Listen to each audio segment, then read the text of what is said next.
sekitar wilayah ini sering pegal, kaku sampai kemari, kadang-kadang sini berasa tebal, pusing. Itu Anda nggak usah terlalu khawatir berlebihan, bisa jadi Anda kolesterolnya sedang tinggi. Di sini suka kencang sampai ke bahu ini, agak kencang. Nah terus kemudian ada berasa sakit juga, itu bisa kolesterolnya. Kalau Anda orang yang menderita hipertensi, Anda paling kenanya di kolesterol tinggi atau darah terlalu kental gitu ya. Jadi stroke nggak akan terjadi sebagaimana yang pernah saya jelaskan. Stroke itu nggak akan terjadi bagi orang darah rendah. Darah rendah dipegang begini, ini kayak Singko ini tipenya. Ini nggak terlalu tinggi dia, paling kolesterolnya yang tinggi gitu. Nah terus ada lagi pertanyaan-pertanyaan yang lebih banyak adalah kenapa tangan saya kesemutan terus? Apakah saya kena rematik gitu? Nah, rematik apa saya mau encok? Apa saya kurang sesuatu? Tidak, kadang-kadang kekencangan atau kekakuan, kesemutan ini yang sering terjadi apalagi kalau Anda bepergian nih. Kemudian taruh ransel di punggung sini. Bebannya banyak. Baru berjalan berapa nggak sampai setengah jam, ini udah berasa kesemutan, nyer-nyeran disebutnya ya. Nah itu bukanlah saat itu Anda ada gangguan saraf tepinya ataupun Anda sedang mengalami gejala mau stroke. Ada yang bertanya juga, apa saya mau stroke? Wah ngeri saya stroke. Tidak, biasanya orang yang mengalami kesemutan terus menerus karena tangannya atau dua tangannya, nah itu dipergunakan untuk aktivitas seperti meremas, kemudian kayak mengaduk tepung atau sebagainya gitu ya. Nah itu yang bermasalah yang paling umum di daerah wilayah ini nih, wilayah ini yang paling bermasalah.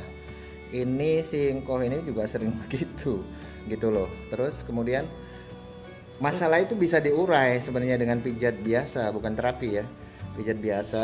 Ini dikendorin semua jaringan ototnya, tendon ototnya kita benerin, saluran pembuluh darahnya kita betulin gitu. Nggak harus Anda minum Neurobion atau obat-obat penghilang kesemutan, tidak. Jadi ini dirapiin semua, dipijat gitu. Ini modelnya begini. Dengan pijatan seperti ini aja, itu 1-2 kali ulangan atau 2 kali ini ya, 2 kali pijat atau 3 kali pijat, itu perubahannya udah sangat signifikan. Kalau sampai 3-4 kali ya udah hilang, kesemutan ini hilang. Jadi kesemutan bukan satu penyakit yang bukan seperti itu. Jadi wilayah ini juga harus diperbaiki. Kalau Anda sering kesemutan, ini wilayah ini juga harus dipijat. Nah, ini kekakuan ini, kalau dia misalnya sering kesemutan di wilayah ini, ya ini harus kita kendorkan semua sampai kemari. Nih, lihatin jempol saya. Ini sampai kemari dan ini biasanya sakit ya. Nah ini gitu. Nah ini sakit. Ini sampai kemari. Ini pun sakit. Ini ada urat tipis yang sampai ke sini. Jadi itu bukan melulu tulang, walaupun ini 2 tulang. Jadi tangan ini tulangnya 2. Ini tulang 1, sama seperti paha dan betis tulangnya 2. Terus kemudian paha tulangnya 1.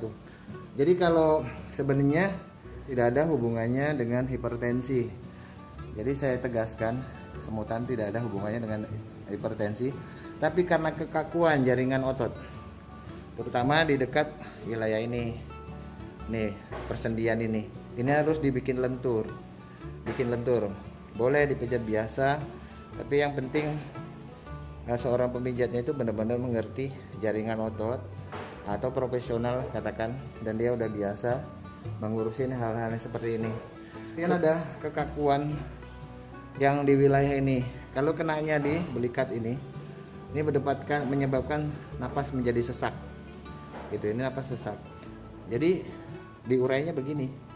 Ini cuman ini pakai bantuan minyak, terserah pakai minyak zaitun, pakai hand body, nggak masalah. Ini terus begini. Terus ikutin seperti ini gitu.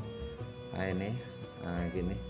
Terus ini kalau misalnya dia masuk angin juga, kalau kita tekan ini wilayah rusuk, ini pasti sakit gitu. Ini sakit. Dulu beliau ini sampai mengalami keringat dingin, dan itu disebutnya angin duduk. Jadi solusinya waktu itu saya ambil tindakan yang paling tradisional, itu dikerik, ini menghitam, dibuang angin melalui kerikan, tapi jangan pakai logam biasa, logam-logam yang sudah lama, yang model-model zaman kuno punya. Dikerik sampai ini menghitam, dia harus menjadi hangat, jangan ini tetap dingin atau sebelah sini tetap dingin yang habis dikerik itu. Kenapa? Angin duduk itu orang bisa meninggal. Kalau di dokter paling nanti dia bilang itu serangan jantung, padahal bukan. Angin duduk yang sudah terlanjur masuk dan naik rongga ke rongga dada, bukan di rongga perut lagi. Kemudian dia menekan jaringan jantung, dan jantung kita itu bekerjanya terganggu oleh itu karena dingin banget. Angin duduk itu sangat berbahaya. Mengatasinya ya seperti itu tadi. Nah, biasanya kalau sudah diterapi dan dia hangat, orangnya kembali seperti biasa. Terus saya akan katakan lagi masalah yang ketiga, kolesterol, kemudian masalah kesemutan tiada henti baik di kaki, sama aja. Kalau Anda aktivitasnya banyak di kaki, berdiri aja, ini pun akan kaku. Ini nih, daerah wilayah ini kaku dia. Ini akan kaku, nggak enak, kesemutan itu banyak. Ini gampang capek, pegel lah terutama. Pegel di sisi ini juga, sisi pinggul ini. Jadi ini sampai kemari ke bawah, tuh sampai kemari.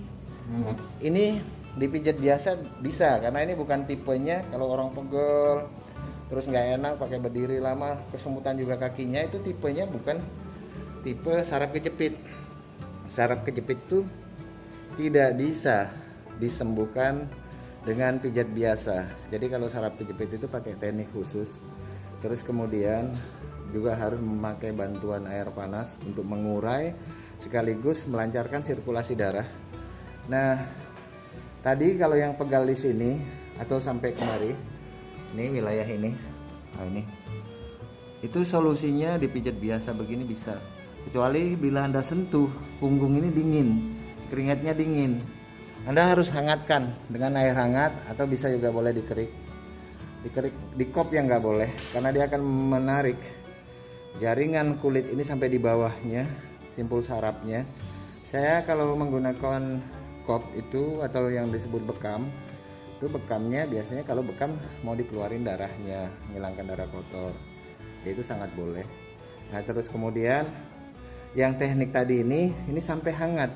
Kalau yang dia kena di sini, yang hawanya badannya dingin sekali, sini juga kalau disentuh ditekan gini sakit sekali. Nah gitu ya.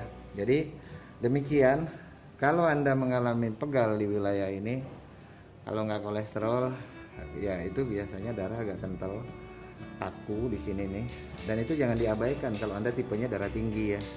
Itu sangat berbahaya, karena banyak orang mengalami stroke itu tanpa disadari. Ada dua tipe, yang stroke tidak terasa, tahu-tahu stroke aja paginya.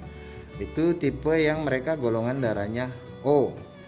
Terus kedua AB. Tapi kalau yang golongan darahnya B atau A itu pakai gejala. Berasa dia. Ini sebelum stroke ini tiba-tiba mati rasa separuh. Itu separuh kayak gitu. Tapi kalau orang yang merasa kesemutan di sini, jangan khawatir bahwa itu nanti saya mau stroke mau apa. Karena biasanya asumsi kita, tanggapan kita itu karena ketidaktahuan kita. Oh, saya mengalami gejala begini. Kalau yang seperti ini, kesemutan ini mau dari ribuan orang ya. Kesemutan. Solusinya seperti tadi. Jadi giniin aja, ditelusurin satu-satu tendon uratnya ini. Tendon ini namanya kan. Tendon urat ini kita telusurin sampai ini lentur. Ini kesemutan pasti hilang. Yang umumnya begitu. Paling banyak 3 kali pijat. Kalau nggak mau pakai itu ya pakai air panas juga boleh. Tapi itu masih dalam kategori pijat.